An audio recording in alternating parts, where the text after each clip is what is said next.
This is a video that I've wanted to put together for a little while now. I'm finally getting around to it. There's a lot of folks that I know who are employed as PSOs.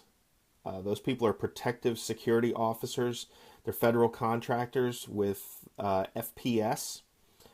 And these people carry firearms for work, and they need to go at least twice a year to requalify with these firearms. And they shoot a set course of fire on a qualification, and they achieve a certain score and they pass. And if they don't, they're pulled off the contract temporarily. In addition, I believe this is actually the same course of fire that FPS officers shoot, with the possible exception that the distance at which they fire the last few strings are actually farther away. Now, before we get started, a little bit of a disclaimer. Remember, the firearm safety is solely your responsibility. Everything you do has consequences. Also, remember that while I might be a firearms instructor, I'm not your firearms instructor. So take everything you read or hear or see from me or anybody else with a grain of salt, because free advice is often worth less than what you paid for it. So the best thing I could say is seek out professional instruction to make sure everything you're doing is proper and safe. A couple of things I want to say right off the bat. The first thing is that you need to be aware of your own skill level, and I know that you are. If you know that you might have some sort of difficulty achieving a passing score, then you need to do something about it well in advance of your actual qualification. If you wait until the night before to practice some dry firing and drawing from a holster, or you go 1 or 2 days before your qualification to the range to fire off a couple boxes of ammo, that's probably not going to get the job done. You know the distances that you're going to be firing at, you know the targets that are going to be used, you know how much time you're going to have, you know what the course of fire is going to entail, you know roughly when you've got to go back to qualify. Most of you go home with the handgun and your holster every night. There should be no reason why you should be unprepared to pass, since there are no surprises. Now, I know that no one wants to watch a video of people berating them, so I'm going to spare you the lecture. However, I will say that achieving a passing score on this course of fire is not difficult. You've done it before, or you wouldn't have the job.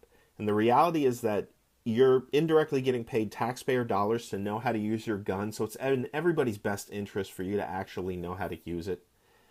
Additionally, remember that a qualification is nothing more than a standardized test. It measures your ability to shoot that course of fire. It doesn't mean that you're a good shooter or you're a bad shooter. Although, if you're able to shoot it well or you can't shoot it at all, it's probably a decent representation of your basic handgun abilities. One thing that it's not is real life. Don't ever confuse the course of fire with real life, because certain physiological and psychological things happen to the human body when it's placed under the tremendous stress of a life or death encounter, and there's just really no way to know for sure how you would react. Some people advocate things like running or exercising to get your heart rate up during training, or shooting on the clock to add stress. And these activities might be better than nothing, but they don't lead to the same adrenaline dump that you get when someone's trying to kill you. So because of this, never forget that even shooting a perfect score on the qualification alone doesn't mean that you're prepared to defend yourself.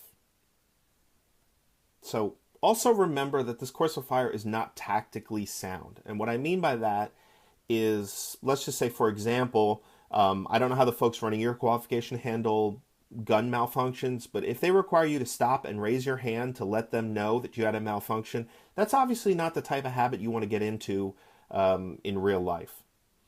Jams happen, so when you're training on your own, you should clear it and you move on.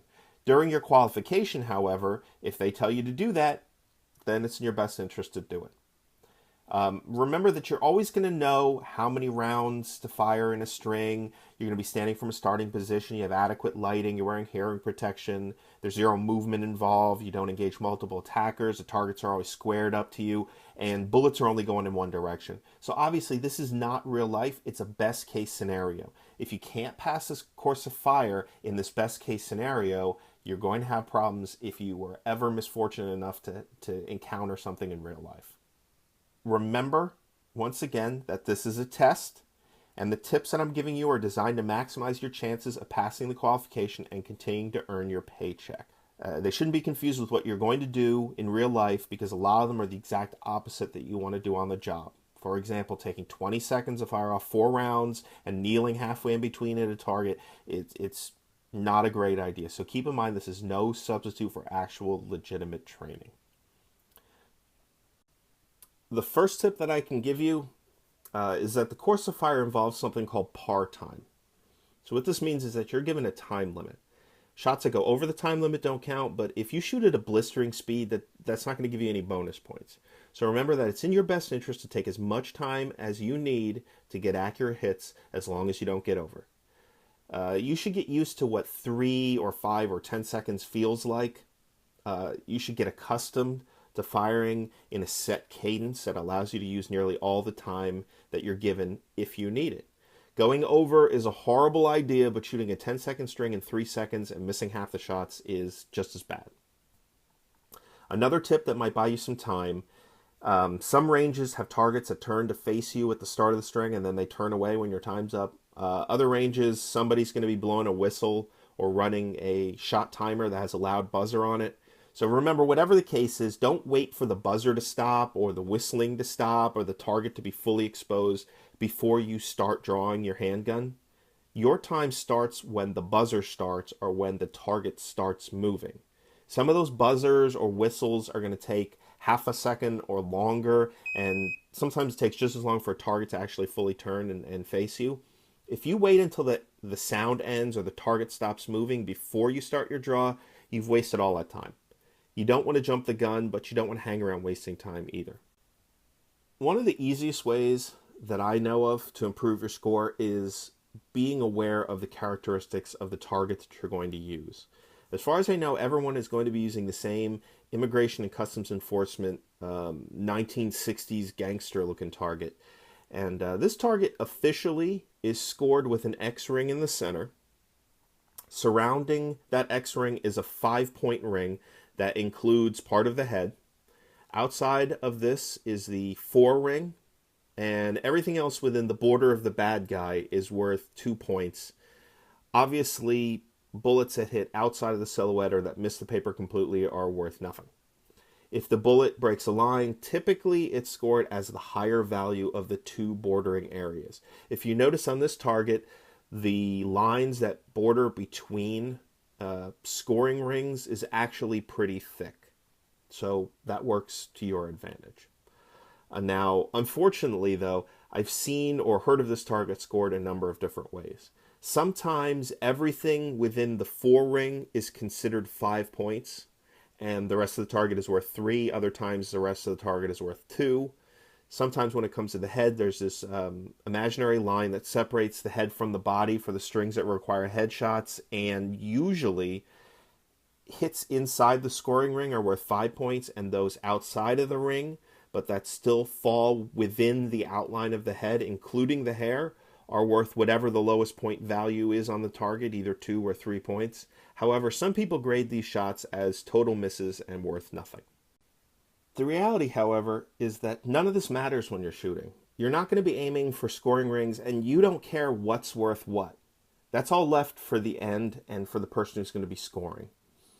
If you make your hits count to the best of your ability, and you shoot well enough to pass, then you're going to pass. The lines are just some arbitrary dividing point between zones, and the placement of this is just something that someone decided a long time ago.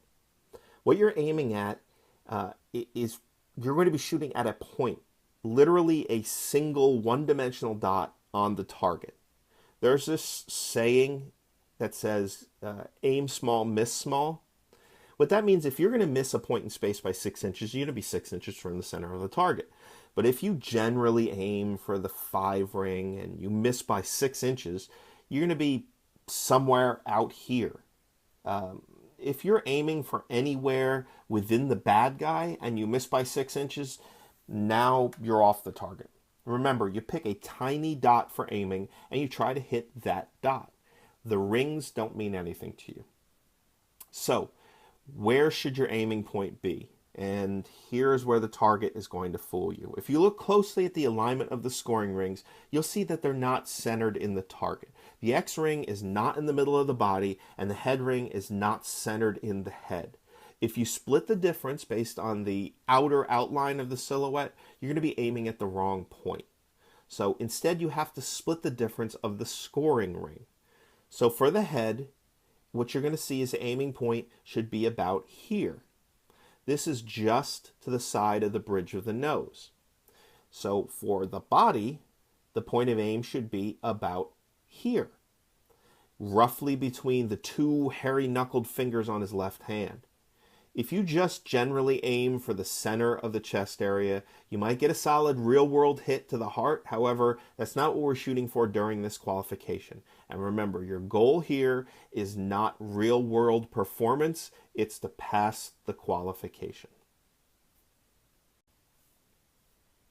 This qualifier's course of fire gives you a lot of advantages if you know how to recognize them. One of the most important advantages you're going to have is the fact that you're not going to be moving at all. Therefore, it's in your best interest to pick a proper shooting stance before you even begin to draw your gun. Now, keep in mind this might look silly, and it's possible that the person who's proctoring your qualification could give you a hard time if you're standing in a shooting stance instead of just standing relaxed. But until he does, don't worry about it. Your feet should be a little more than shoulder width apart. Your knees are going to be slightly bent. You're going to have a slight forward lean to your upper body. Then we come to the point of where your hands should be. And that kind of depends on what you're allowed to do. It's highly unlikely, but if you're allowed to start with your hand on your gun, by all means, start with your hand on your gun. Start with your finger on your retention strap. But if you're not able to do that, then start with your hands either to your side or somewhere near your belt buckle. That's a reasonable place to stand. If possible, I like to have the inside part of my arm touching the gun somewhere. This is something that I personally try to do in real life because it's a great indicator if someone is sneaking up behind you and trying to snatch your pistol.